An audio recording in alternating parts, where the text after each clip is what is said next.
नमस्कार, मी यामिनी दळवी। दिवाळीच्या सणाला धूमधडाक्यामध्ये सुरुवात झालेली आहे। तेजाच्या मांगल्याच्या या सणाला थोडीशी फोडणी देण्यासाठी आम्ही घेऊन आलो आहोत एक खास असा कार्यक्रम, राजकीय आतिषबाजी।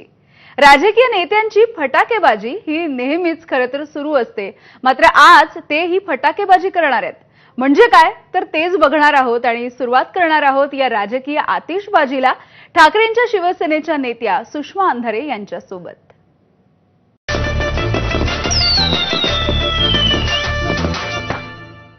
हे सगळे फटाके या ठिकाणी आहेत। तुम्ही या स्टॉलवर आल्यानंतर आपण एक वेगवेगळ्या राजकीय नेत्याशी कशा पद्धतीने या फटाक्याची तुलना करता, कुठल्या फटाक्याची कुठल्या नेत्यासोबत तुलना करणार आहात, हे आम्हाला आवडीने जाणून घ्यायचंय तुमच्याकडून। तुलना वगैरे काही नाही, पण मला नक्की असं वाटतं की कुठलाही आनंद हा शेअर केल्याने, वाटल्याने अजून जास्त वाढतो। सो हा आनंद मला शेअर करायला आवडेल आणि दिवाळीचे हे फटाके मला वेगवेगळ्या लोकांना भेट द्यायला सुद्धा आवडते। मला तुलना करण्यापेक्षा मी त्यांना भेट द्यावं असं मला फार वाटते की यातल्या अनेक वस्तू आहेत, तर ह्या सगळ्या मला कुणाला भेट देता येतील का। कुठल्या नेत्याला कुठला फटाका तुम्हाला भेट द्यायचा आहे? हे आपल्याला बॉम्ब दिसत आहे जे मोठ्या प्रमाणात कचरा करतात। बॉम्ब नाहीये, हा कचरा आहे ना दादा। बघा, म्हणजे हा असा एक फटाका आहे की हा फोडला ना की याच्याने ना आवाज होतो ना शोबाजी होते, पण कचरा खूप होतो, खूप कचरा होतो। मला असं वाटतं की सध्या राजकारणात खूप कचरा करणारी लोक झाली आहेत। कोण करतं हे सगळ्यात जास्त कचरा? आपण हा फटाका संग्राम जगताप आणि विखे पाटलांना दिला तर, कारण कचरा करणं त्यांची गरज आहे। ते असे कचरा पसरवणारी लोक आहेत, त्यांना कुठलंच वातावरण शुद्ध आणि सात्विक ठेवायचं नाहीये। सो मला वाटतंय की मी हे संग्राम जगताप आणि विखे पाटील यांच्यासाठी हा सगळा कचरा घेतला पाहिजे आणि हा कचरा त्यांना दिला पाहिजे।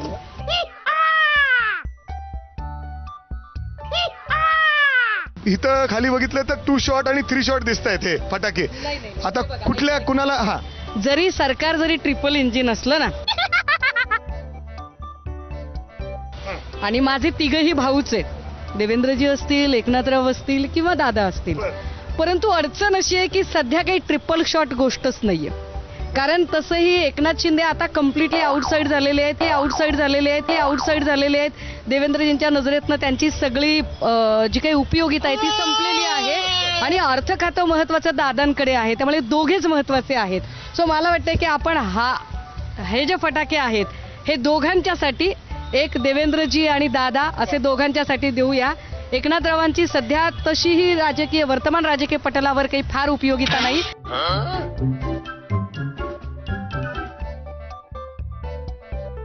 आम्ही दसरा मेळाव्यात त्यांना काही फार खिचगिंतीत धरलेलं नाही। एकनाथ शिंदे साहेबांना कुठला फटाका तुम्ही गिफ्ट करणार आहात का? एकनाथ शिंदेजींना त्यांच्याकडे आहेत की छोट्या मोठ्या वाजणाऱ्या,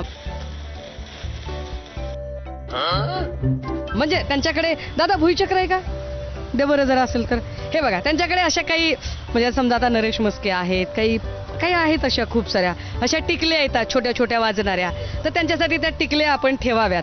हा, पण हे भुईचक्र आहे, ह्याचं एक वैशिष्ट्य आहे बरं का। हे असं ना, असं आपण लावलं की असं गोल गोल गोल जागेवर फिरतं, त्याला असं वाटतं की आपण सुसाट सुटलोय, पण ते पुढे जातच नाही, ते एकाच ठिकाणी फिरतं। आणि हे जर बघितलं ना तर मला वाटतंय की हे रामदास कदमांना फार सूट करते। रामदास कदमांना वाटतं की ते सुसाट सुटलेत, पण ते सुटत नाही, ते तिथेच फिरतात आणि नंतर जागेवर येऊन गोल परत 0 पे आके ठहर जाते है जनाब। सो हे आपण रामदास कदमांना, हा पण एक विसरले मी, थांबा, सगळे माझे भाचे आहेत। योगेश कदम सुद्धा आपला भाचा आहे राव, आणि योगेश कदमांनी एवढ्या लोकांना, म्हणजे किती प्रेम आहे त्यांच्या मनात की अहो कुणी जरी आदेश जरी केला तरी ते लगेच बंदुकांचे लायसन देतात। सो नकली आहे दादा, आता हे नकली आहे, असली आम्ही पण कधीतरी करू, पण आता हे जे नकली बंदूक आहे हे आपण योगेश कदमांना द्यायला हरकत नाही। भुईचक्र रामदास कदमांना, हे म्हणजे कुणासाठी असेल, कुणाला भेट म्हणून देणार आहात? सुरसुरीचं काय विशेष असतं माहितीये का? सुरसुरी एकदम प्रकाशमान होते, अशी चमकते ना बॉस, अशी चमकते, आणि हार्डली एक 40-45 सेकंदात संपून सुद्धा जाते, चमकताना भारी वाटते। मला वाटतंय की आपण नितेश राणे वगैरे आता दिसतच नाहीयेत, चमकले कदाचित संग्राम जगताप आणि विखे वगैरे या सगळ्या लोकांनी मार्केट डाऊन केलं की काय नितेश राणेंचं. पण चला, आपला भाचा आहे, कसा काय असेल, आपला भाचा आहे आणि आपण आपल्या भाच्यांसाठी खरेदी केली पाहिजे. सो नितेशसाठी या सुरसुऱ्या आपण सगळ्या देऊया. ताई, म्हणजे सगळ्यात महत्वाचा असतो तो ऑटोम बॉम्ब, जोरदार वाजतो. कुणाला भेट म्हणून देताल हे बॉम्ब? याच्यात खूप सारी दारू एकत्र आहे, खूप सारा दारूगोळा एकवटलेला आहे आणि हा जो काही एकवटलेला दारूगोळा आहे, आत्ता ज्या पद्धतीने दोन भावांचं एकीकरण झालंय, दोन पक्षांचं एकीकरण झालंय, हे जर सगळं बघितलं तर मला असं वाटतंय की हा ठासून भरलेला दारूगोळा हा मला आवडेल ठाकरे बंधूंना गिफ्ट करायला, निश्चित आवडेल.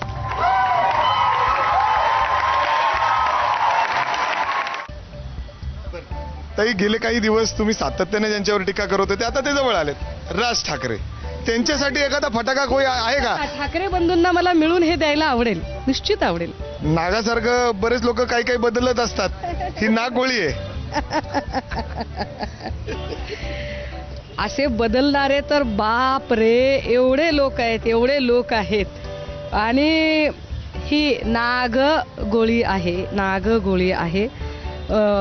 याच्यातली म्हणजे माझ्यासमोर इतके चेहरे येत आहेत, पण सगळ्यात मोठा चेहरा असं वाटतं की खरंच त्याला द्यायला पाहिजे हे तुम्ही भेट. पाहिजे.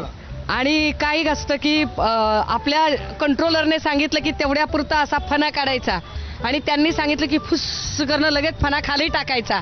असे फुस करणं, फणा टाकणारे अर्थात मुलुंडचे HD video specialist Kirit Somaiya, जे अनेक विरोधकांवर त्यांनी फणा काढलेला होता, पण आता ते सगळे विरोधक जेव्हा भाजपमध्ये गेलेले आहेत, आता त्यांनी बरोबर फणा खाली टाकलेला आहे. सो आपण एक किरीट सोमय्याला देऊनच टाकूया, एक किरीट सोमय्याच्यासाठी. ताई, पुढं रॉकेट आहे, जेवढ्या स्पीडनी ते वर जातं ना, फुटल्यानंतर तेवढ्या स्पीडनी खाली येतं. ते कुणाला द्याला? रॉकेटचं अजून एक वैशिष्ट्य आहे बॉस, ते नुसतं स्पीडने उडत नाही. तुम्ही त्याला या दिशेने जेव्हा लावता ना, तेव्हा ते या दिशेने जातं, ते सरकतं, त्याची दिशा बदलतं. त्याच्यामुळे ज्यांना वाटतंय ना की सध्या पवार साहेबांचं काय चाललेलं आहे, तर पवार साहेबांचा रॉकेट ज्यांनी अनुभवला असेल त्यांना ते कळेल. मी थेट येतो आता. मुख्यमंत्र्यांना एखादा फटाका तुम्ही गिफ्ट करणार आहात, तो कुठला असेल? दादा, बिन वाजायचं काही आहे का? हा, नुसतंच असं मोठं आकारानं दिसणारं काही आहे का? असं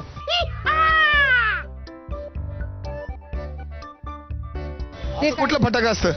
असते की असं असं ते गोल काहीतरी असते की, लय मोठा असं काहीतरी पावसासारखं होते का तरी.